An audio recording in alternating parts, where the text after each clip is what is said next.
YouTube Bozic going the Goat House is back. We're ranking running backs for you guys today. Top 20, going from 20 to 1 for the upcoming season. Twitter subscribers will get top 32. This will happen for every position group. Can't wait to do them all. We recently did quarterbacks, and the video actually has all 32 starters ranked, so check that out. Rules and criteria listed above me. Basically predicting the upcoming season with these. We're not just focused on last year.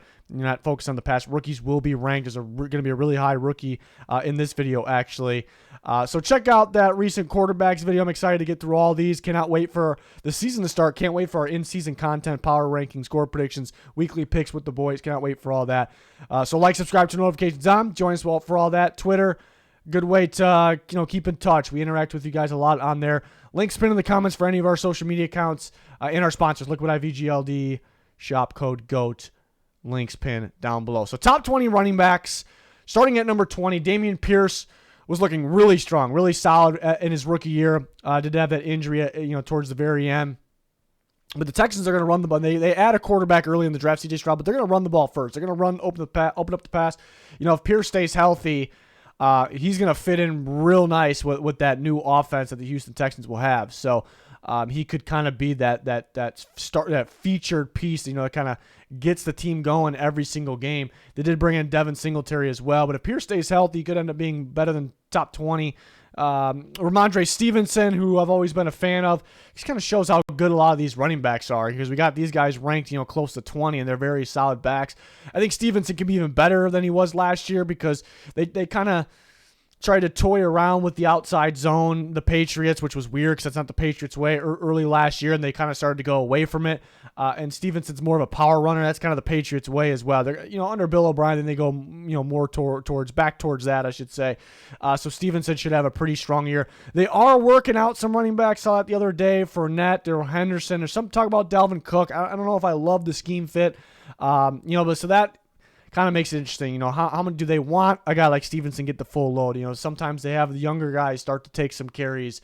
They drafted a couple guys last year.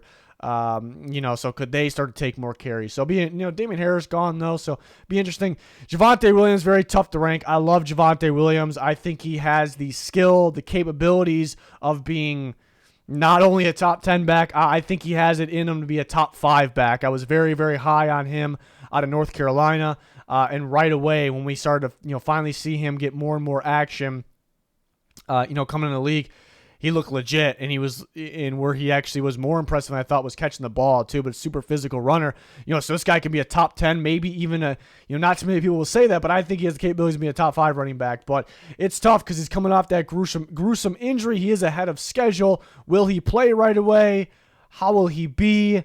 And sometimes it takes a little bit, for these guys to get going after those types of injuries, and because of the injury itself, because up in their heads as well. So, and he is a physical runner, so that's tough. So, if it wasn't for this injury, I'd be predicting him to have easily a top 10 back type year. But I still have him top 20 because he's just super talented. I'm gonna say he's gonna play most games this year. He has to. Najee Harris at 17, a solid back. Maybe he's been a little underwhelming at times, but a solid back overall that can catch the ball. Maybe a little too patient for my liking sometimes, but they're going to improve this offensive line. Young offensive line that's getting better, so they should and they need to improve in terms of the run blocking. So that should help Najee Harris a little bit. You just wish he's been, even though he's been good, he's been a tiny bit underwhelming. Kenneth Walker, who had a really good rookie season last year at 16. He was probably better than number 16 based off last year alone. This is interesting, though, because they do bring in Charbonnet. That's a really good back there. I think there's going to be more splitting than people think. People think, well, Walker was a 1,000-yard rusher last year. He's really good. And there's going to be more splitting than people think. That's kind of the Seahawks way. It's what they like to do. Walker was fantastic, especially as kind of a physical runner, but sometimes he would bounce too many runs on the outside, too. Otherwise, he could have ran for something ridiculous. So, and that was kind of the one issue at Michigan State, too. So they're bringing in some competition. A guy like Charbonnet can catch the ball very well out of the backfield. So, honestly, having a good duo is a great thing for the Seattle Seahawks. So it's kind of good, but it also kind of knocks Walker down my rankings a little bit because he might split a little bit. Not, it's not going to be 50-50, but honestly, it might not be too far off once the season gets going there. So I have him at 16, and we'll get to 15 through 11 right here. I have Breece Hall at 15, which he was my number one back in that draft last year. So I'm kind of sticking to that. He could be that number one guy from a very talented class, obviously, because he's that talented. Come off the injury is a little tough. It sounds like he's ahead of schedule as well. He missed a chunk of it at the end of last year, so I think I would imagine he'd be good to go by week 1, but it's not guaranteed. Will he be right away? Maybe not, but he's so talented, running inside, outside, and catching the ball out of the backfield, especially with Aaron Rodgers there now too. So it's not all on relying on the running game, and we know they'll have a strong running game. We know he'll be able to catch the ball very well in the passing game. So if it wasn't for the injury, if he was fully healthy, he'd probably be ranked better than this. And Alvin Kamara kind of has the an interesting situation as well. Would be ranked higher in this, but we sure think he's going to be suspended. It could be 4 games, could be 5, 6. Usually ends up being an even amount. 4, 6 could be something like that for Alvin Kamara. Could it be 8? I'm not counting on it, but I suppose a possibility. So that kind of weighs him down a little bit. We'll see Jamal Williams get some carries, maybe Kendre Miller, but Kamara's going to play most of the season still, and he's still a very, very talented one of the more skilled backs in football. So him probably not playing every game does kind of weigh him down a little bit in these rankings, but still in the top 15. Austin Eckler at number 13. He's probably just inside the top 10 based on last year, the year before. I think some other guys play a little better than him this year, perhaps. I think they're going to try to get other guys involved, maybe on some inside runs for with the Chargers and that Kellen Moore offense. Eckler is so good because he's a fantastic runner, but he's also a fantastic pass catcher as well. He's had a good amount of touchdowns. He's going to have a really good year. I just think there's some guys that could play slightly, he's been playing better than Joe Mixon. I have Joe Mixon at 12. Joe Mixon overall, we know the talent level is there. But overall he's been a little underwhelming. I think he plays very well this year though, and he's kind of been sneaky good at the same time because people kind of view him as underwhelming, but he's still rushing. Last year 800 yards around that range and receiving yards over 400. So people forget he's a fantastic pass catcher as well. In the run blocking has been atrocious for the Cincinnati Bengals. And they bring in Orlando Brown Jr. and they have a young offense. I'm getting better at the same time. But Orlando Brown Jr. is one of the very best run blocking tackles. And teams just are more and more fearing the passing game of the Bengals. So more and more that will open up the run game. So I think Mixon, has he been number 12? Probably, maybe at one point he has, but recently he's been underwhelming. He's probably been lower than that. I think he's going to have a better year this year.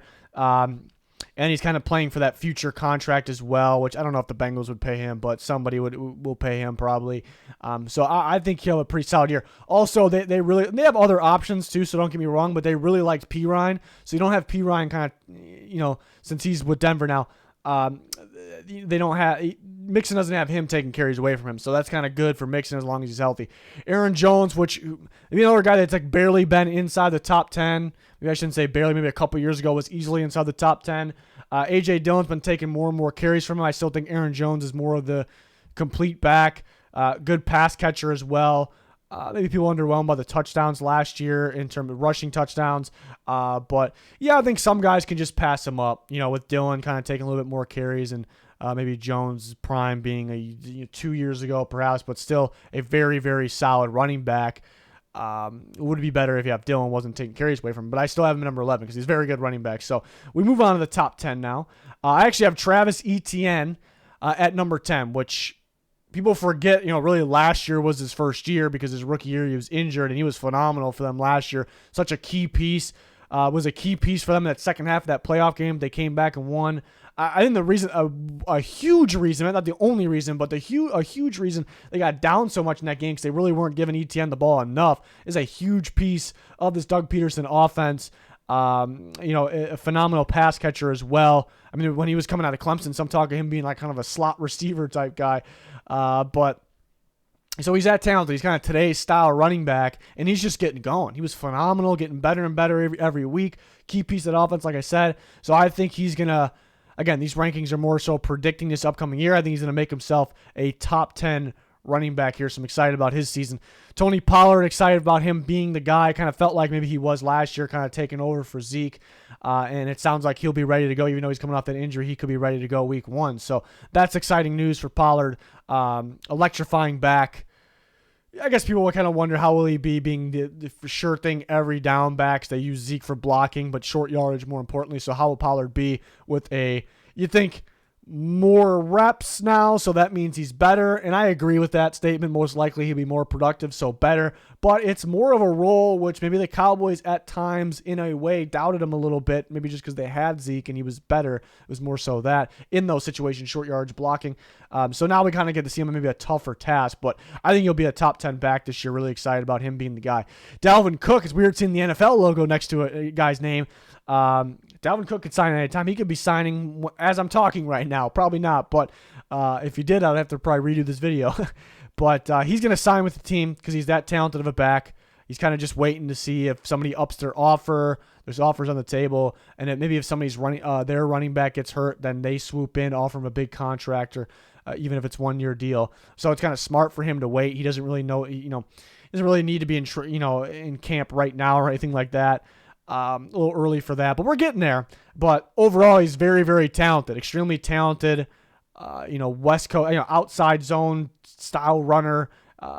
See the hole, hit the hole, and go.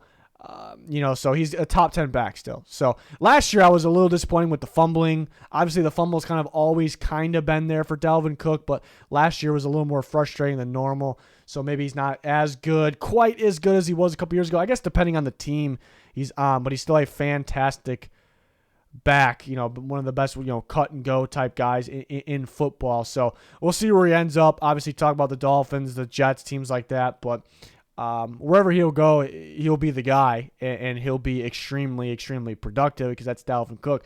I got a rookie at number 7. I rank rookies in these because rookies will play, and I think Bijan Robinson will be one of the better backs in football right away. It's tough because Tyler Algier was so good for the Falcons last year. How many carries do they take away from him, give to Bijan Robinson? Cordero Patterson kind of gets involved in the running game as well. But you draft Robinson that high. He's that talented of guy. He gets the ball. He gets the ball a lot. He's going to get the ball a lot. He can catch the ball backfield, downfield very well, and he will a lot as well. So at the end of this year, if we're talking about him being the best back in football, I wouldn't be surprised really. I guess it's always tough to rank rookies ahead of guys that are star players or whatever, but he's going to be a star running back pretty much right away. It's a perfect fit with Atlanta. They're going to run the ball first. They're going to wear teams out. It's going to be a lot of fun. Saquon Barkley at number 6. Right now it's kind of a holdout because he's still on the franchise tag. It's an interesting one because Barkley played probably better than 6 last year, and I think he'll give in and play. I think all those guys will. But if you look down the stretch of the season, the back half of the season, they were giving Saquon the ball, less and less. He only carried the ball, 18 times in the second half of the year twice, and a lot of his other games were much less than that, and a couple games around 15, but then less than that. So they're kind of finding other ways to win, other ways to get into playoffs. And even though he's still a major, major, major talent and key piece to the Giants, how much are they really valuing it at the end of the day? So could it be like the end of last year where he's not getting the 30 carries a game, and they're kind of preparing for life without him? So it's going to be interesting there. So maybe not quite as good of a season for Barkley, but it's probably going to be close because he's just that talented. In terms of just pure skill, he's ridiculous, obviously. So be interested to see how that unfolds next year. And we'll see my top 5 running backs here. Number 5, I have Jonathan Taylor. 2 years ago was known as the second best, or maybe the best running back in football a couple years ago, I should say. And he kind of can play like that top 5 running back again. I like that Shane Steichen offense, Anthony Richardson offense. It's going to be run first. It's going to be a lot of misdirection.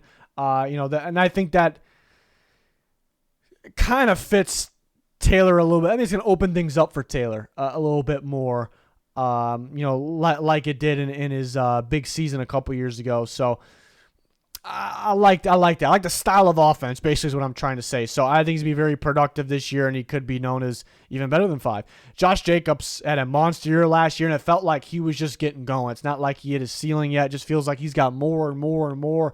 That's pretty ridiculous given that he was that good last year. Interesting situation now because he doesn't want to play on the franchise tag, and it's past the extension date. But I think he's still young. He'll get out there and play.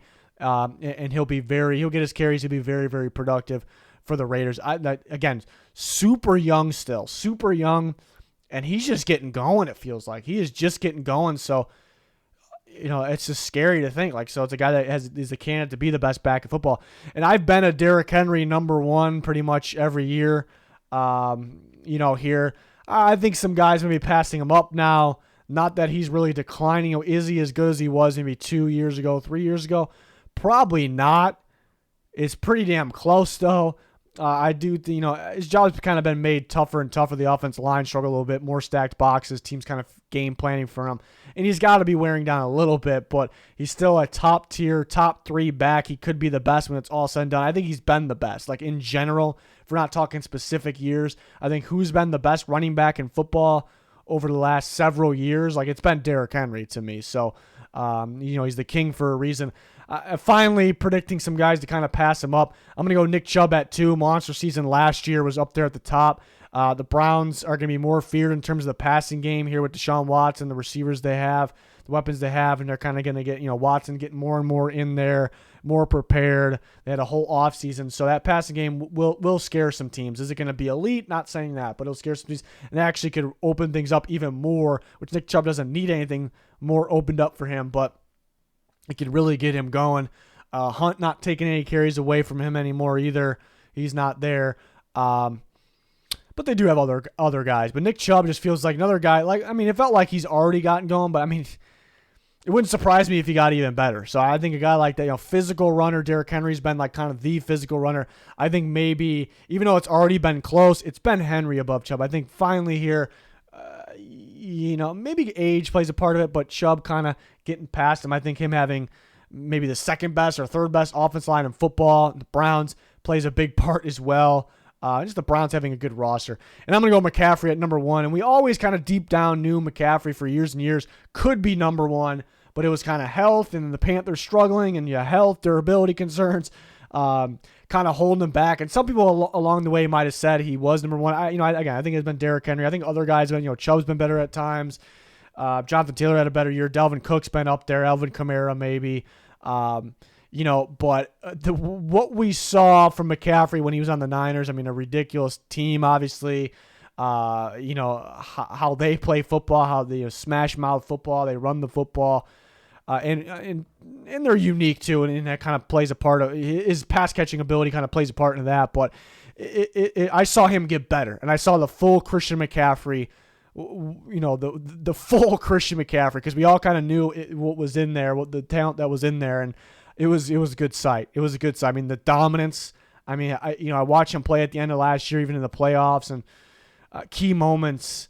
And it's like this is the guy, and this is the guy right here. So this is the best back in football, right now, and moving forward. So I don't want to say easily putting him at 1 because Derrick Henry's been the king. Nick Chubb very, very good. Josh Jacobs was ridiculous last year, but I didn't really have. It's surprising. I didn't really have to think too much. It's usually saying that I didn't have to think too much putting Henry at 1, but this year I didn't have to think too much putting Christian McCaffrey at number 1. Just type that what I saw from him on the Niners, it really gets me excited. That type of football, what we saw last year, just such a perfect fit.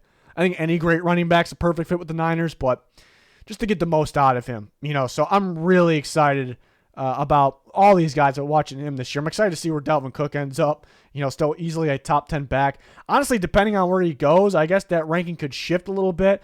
Again, Bijan Robinson, I was close to ranking higher than that because I think he can lead the league in rushing right away, and he's a phenomenal pass catcher. Barkley's, the skill level is better than 6, but they were giving him less and less carries. They were finding other ways. Second half of the year, maybe they're preparing life without him. He's kind of holding out right now, so that's tough. Taylor can get back to playing like 1 or 2. Jacobs maybe was 1 last year. And it's scary because he's just getting going, so he could be better. Derrick Henry's kind of been that guy. Chubb's kind of been that guy up there too. And the Browns, I think, got a really good roster, really good offense line in front of him. And McCaffrey's kind of the all-around best, in my opinion. So, and now we get to see Tony Pollard as being the guy. And I think there's some other guy. Pollard's passing up because we kind of had Aaron Jones and Eckler kind of dip down a tiny bit. Maybe Kamara, mainly because suspension. But guys like Pollard and Etienne and a rookie Bijan Robinson are passing these guys up. So you see a little bit of a change there. So I was decided to go over my top 20 running backs. There's some really good ones left off this list. Twitter subscribers will get top 32. Really good running backs in the NFL. You know, we talk about Dalvin Cook. We were so used to the Vikings having a running back towards the top. You know, now it's Alexander Madison's show over there. He didn't quite make the top 20, but he's been really good when he's kind of taken over for Dalvin Cook. So could the Vikings continue to have a guy like that? Miles Sanders was tough leaving off this list. Another rookie that I'm really excited about, Jahmyr Gibbs. If he wasn't splitting with Montgomery, he easily would have been on this list. So I think it's not really a bad thing when your guy is kind of ranked a little bit lower because of splitting. It's almost a good thing for your team because you just got really good backs that they're good enough to split. So they're not going to be insanely productive, even though they can be productive. So I'm really excited about this position for the NFL this year and going forward. A lot of talented young guys coming out too. But that is going to wrap it up. More content on Twitter. Make sure you follow us there. We're always talking with you guys. We're going to keep going through these position rankings. And that's 2 down. Quarterbacks, running backs. We're going to go through every position group. And then we will go through offense, defense, coaches, things like that. So really excited with football around the corner. Hopefully you are excited as well and you can join us on our channel. It's going to do it. Thanks for watching. Goodbye.